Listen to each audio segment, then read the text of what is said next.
en Gaspésie. J'ai eu une très belle enfance à Lac-au-Saumon. Puis c'est à l'adolescence que les choses se sont compliquées. Parce qu'à l'adolescence, je découvrais un monde qui ne répondait pas à mon idéal.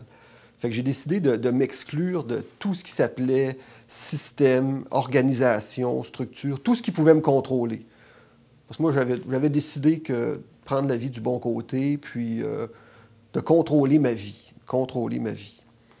Mais en même temps, je croyais au hasard. Tu sais, je me disais, le hasard fait bien les choses. Mais en réalité, c'est que j'étais devenu un idéaliste blasé. Parce que moi, je voulais tellement être quelqu'un de bien, selon mes critères, mais en même temps que les gens me jugent bon. Hein? Je voulais être le gars correct, là, le bon, là, le meilleur. Mais finalement, je n'avais pas encore 25 ans, puis il me semblait que les meilleures années de ma vie étaient déjà derrière moi. Fait que là, je suis déménagé, puis c'est à Montréal que j'ai rencontré des chrétiens évangéliques pour la première fois. C'était un groupe de jeunes. Ils lisaient la Bible, ils essayaient de la vivre, puis en mettant leur confiance en Jésus-Christ. Puis dans ce groupe-là, il y avait Denis Bouchard. Denis Bouchard, moi, je l'avais connu à Rimouski. Puis on était devenus de très bons amis. Moi, avec Denis, je me sentais libre de parler de n'importe quel sujet. Puis comme moi, bien, il s'intéressait aux questions existentielles. Ça fait que, bon, j'allais à des activités avec le groupe, je lisais ma Bible, mais j'allais jamais aux réunions du dimanche matin. Parce que moi, j'avais peur des sectes. Puis la dernière chose que je voulais, c'était m'embarquer dans une secte. Ça fait que j'avais repris le travail, puis j'étais retourné à l'école, puis à 27 ans, bien, je terminais mes études universitaires en comptabilité. Je continuais de voir Denis, de voir les autres chrétiens. Puis là, il y a quelque chose qui m'a touché vraiment, c'était l'amitié qui me témoignait. Parce que là, je voyais que non, c'était vraiment plus que quelque chose de juste humain.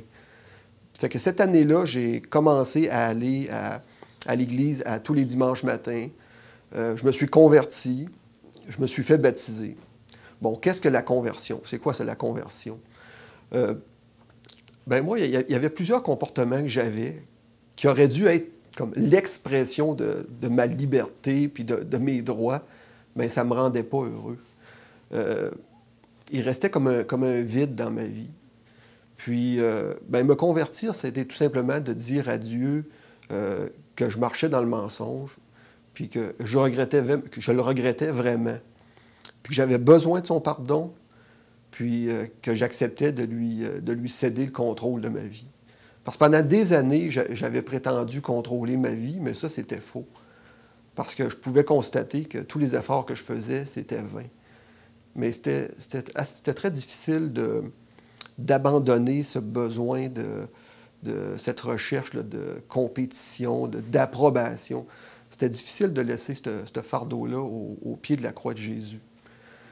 Puis, OK, j'acceptais Jésus comme mon sauveur personnel, comme le Seigneur de ma vie. Mais ça voulait dire non seulement admettre mes torts, mais c'était aussi admettre que j'étais perdu spirituellement. Parce que j'avais pris conscience d'un combat spirituel. Puis moi, je ne pouvais pas rester neutre dans ce combat-là.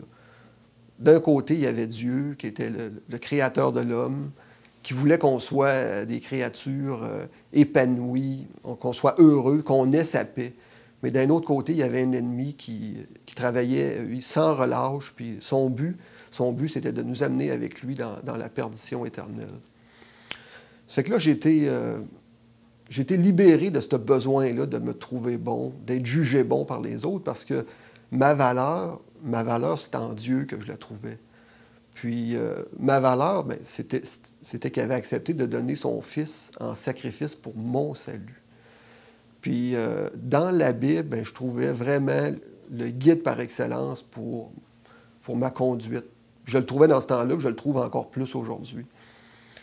Bon, ma famille, j'ai 11 frères et sœurs, ils ont vu qu'il y avait quelque chose qui se passait dans ma vie. Ils ont accepté mon choix, mais ils avaient été habitués à beaucoup de choses non conventionnelles de ma part. Mais on a encore des bonnes discussions sur le sujet, là, avec plusieurs d'entre eux. Il y a des amis que j'ai arrêté de voir. Il y en a qui ont arrêté de vouloir me voir. Puis, mais j'ai gardé contact avec plusieurs, sauf qu'ils devaient accepter que j'étais différent dans ma pensée, dans mes actions. Ça fait plus de 20 ans que je suis chrétien, puis vraiment, c'est la meilleure chose qui m'est arrivée dans la vie.